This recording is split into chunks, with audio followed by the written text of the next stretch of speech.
Yo, what is going on? It is your boy Luke Watt. Welcome back to another video. Have you ever been in love? If you have, then hopefully it hasn't gotten obsessive.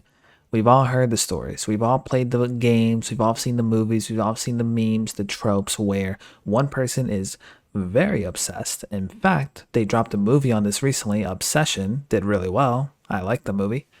Two people get in love, and sometimes if one of them happens to be a little insane, they start to get obsessed. And I feel like when you're single, it comes off as like super ideal, like, oh yeah, I want my girl to be obsessed with me, and it's like, no, it's scary. It's scary. So I'm going to be trying something different. I'm going to be reading Obsessive Love. Think of any yandere, think of any insane girlfriend, insane boyfriend, and the other person is kind of freaked out or maybe into it. We're going to be reading that today. And apparently the term for them is yandere, like you're obsessed. Let's get a quick little Google search on what yandere means. A yandere is a popular character archetype from Japanese media, so anime. Essentially, characters that start sweet and gentle and deeply affectionate with their love, but then their love turns into a dangerous, dark, and obsessive fixation. Oh no. That scares me, but you know what? We're going to solve this today. We're going to make sure that we figure out what this type of love is and hopefully help people who might be in this situation. This first one comes from user yandere_sugar_life. I love my monster and she doesn't need fixing. I always try to be healthy like everyone says, to heal, to help your partner grow or whatever. I think it's genuinely the most bullshit thing. It has been ruining everything. Treating her like equals, trying to act, behave perfectly, work on myself to say everything right, force teach her to communicate everything right so we don't get mad. I don't get it. What does healthy even mean? Hold on, what? You said force teach her to communicate everything right? What do you mean force teacher? Boundaries, distance, talking it out, therapy, friends, privacy. What's the point? How's it healthy if we're miserable? How's healing? How is it healing if it's making us worse? What a miserable way to hold a relationship. Numbing my jealousy, neglecting my needs, resisting my outbursts. Saying the most people-pleasing thing to de-escalate a situation, give up control, rely, blindly trust. If that's how to correctly run a relationship, why is it so much more effective to tell her to shut up? To love bomb her with all my sweet affection, to watch her mind go blank and have her only focus on me. She's so much happier this way. I'm so much happier. I feel like people who operate like this are like that one couple at the mall where you see and one of them happens to have cat ears on, which there's nothing wrong with, but a little part of you is like, I'm good. You know what I'm saying? Like, I'm good. If this one-sided control calms all of her problems that any healthy bullshit couldn't, was she really the one that needed fixing? Did I need to force her to be better, be healthier, heal? I really think I was the only one that needed to give it up. Wait, I'm trying to... Dude, your prompt is very confusing. If this one-sided control calms all of her problems that any healthy bullshit couldn't, was she really the one that needed fixing?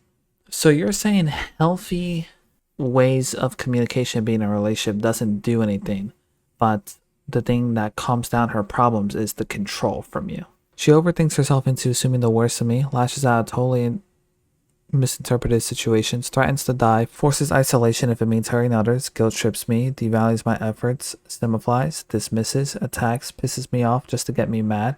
It didn't make me affectionate and it gives me dumb solutions. But if I stop pretending to be healthy, stop fighting the way we are, if I join her in her absurd toxic acts, will this toxic ex toxic make a happy couple? I think so. So you're saying both people need to be toxic because they can truly be with together. We're so much happier like this, my love. I'd make her cry to shut her up, just to love bomb her again. If this is so bad, why does it make her happy? Why does she tell me it's exactly what she wants? I'm happy. I'm so happy to be with her. This is my venting of hating myself for giving it to social norms, just for it to totally ruin everything. I gave it, so it's okay. Okay, so that's insane. So you're saying both of you guys are toxic, so you're happily in love, which is fine. You guys can be happily in love, and I believe you are happily in love, but just because she's happier when it's toxic doesn't mean it's better for her. You know what I mean? Okay, this next one comes from undead_hydra238. So I confess my feelings. We've been talking for days now, and every time we talk, it will last for hours. I also told her a part of my life I kept buried out of embarrassment due to embarrassment, and she was super supportive and accepting. I'm so lucky I met her. Now, her response was that she wanted to take our time, but she accepts my feelings but needs more time. That is fine with me. She's one of the most kindest women I've ever met on this Reddit, and I'd wait as long as possible for her to be ready. To everyone yearning for love and wanting to confess their feelings but are scared, don't be. Don't wait until it's too late. Take my word for it. I was nervous and anxious at first because I didn't know how she felt, and she told me she has had prior bad experiences with men that didn't end so good. But once I told myself to be confident and take that next step, I went ahead and told her how I felt. The weight on my shoulders vanished and I never felt better. Please, guys and gals, don't be afraid to tell your crushes how you feel. It's better you and them know how each other feel rather than to wait and be too late. Okay, so you met this woman on a subreddit. You were talking for days now, and every time you talk, um, but to confess your love a couple days into talking is pretty creepy. I'm sorry. I'm sorry if that's mean, but it's true. Someone has to say it. I understand that is the whole point of obsessive love, but even she said like, "Hey, like I need a bit more time. Like you gotta go at her own pace, please." Okay, this next one comes from user Komiwa. I think I'm a bit obsessed, and even though I'm extremely happy, I'm also scared. So, I met a guy. He's very funny, very handsome, a really good person, and very fun. He's perfect. Apologies if you hear background noise. He lives in the neighborhood next to mine, and we're gonna see each other personally for the first time tomorrow, and I'm just freaking out. I can't stop thinking about him. I have this feeling that my heart's gonna explode. I was so anxious that night that I stayed up until 4 in the morning after finishing a call with him because I couldn't sleep from excitement. I woke up at 9 in the morning, also feeling anxious, and the first thing I did was text him, wishing him a good day. I felt very similar things before, that excitement, that anxiety, but it's been a long time since I felt like this, and I'm very afraid that everything will go wrong just like the last few times, more than 2 years ago. I'm willing to do anything to make this work. I want him to be mine and no one else's, and I have a feeling that I'll make it. But the traumas are also screaming along with me. Don't get me wrong, I love this. That adrenaline rush, that feeling of wanting to do anything for someone, I miss that so much. But I've been a perfect partner the last few times, and I also had hope the last few times. So, I don't know. I think I'm pretty scared. Does anyone have any advice? Anything or any word of affirmation that could help me? I just need to believe that everything will be alright. Okay, so first of all, consider yourself lucky. The fact that he lives in the neighborhood next to yours is very good. Very, very, very good. You guys, I try saying this to people all the time. Online relationships are whack. I understand they can be good and they can work, but it takes a lot of time and a lot of patience and a lot of trust. And most people don't have that. I very much recommend focusing on yourself until you meet an in-person relationship. And in your case, that's what's going on. He lives in the neighborhood right next to yours. You guys are going to see each other personally for the first time. You're freaking out. You're saying things are going well.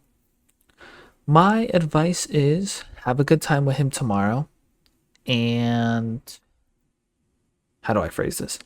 Try to gauge how he acts. If he acts very hot and cold and like is very ghosty after the first interaction, then let him, like, you have to go based off what he's doing in the beginning. Like if he's very cold, then that doesn't mean you have to keep blowing up his line, because it's not going to work. It's just going to make him want even more space. So go with the go with his motion, go with the vibes, have fun, be yourself, and stay safe. That's my advice. Drippy Kerbo responds saying, don't try to be calm. Feel your way through your emotions and be fully honest with it. Make sure to ask for consent if you're going to do physical touch. And yes, it seems like I'm a prude, but it sets a good precedent going forward and allows for choice in a relationship. I completely agree. You need choice in a relationship. The problem with obsessive love and love in general is that sometimes you get a bit over in on your head and you get a bit confident and you try to make these big swings and it's creepy. And just go with the flow and have fun. All right, this next one comes from user iNerdyGuy.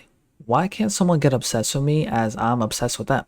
So I, 22 male, can get really obsessed with someone if I fall in love, which was long distance. And I discovered that when I was in a relationship with that girl, I broke up years ago because she ended up cheating on me. Like, I can be very obsessed. I want them to be all mine. to spend all their time with me, but somehow I ended up being always replaced or ghosted when someone sees how obsessed I could be. All I ever wanted is someone to accept me and like me so we can enjoy our life together.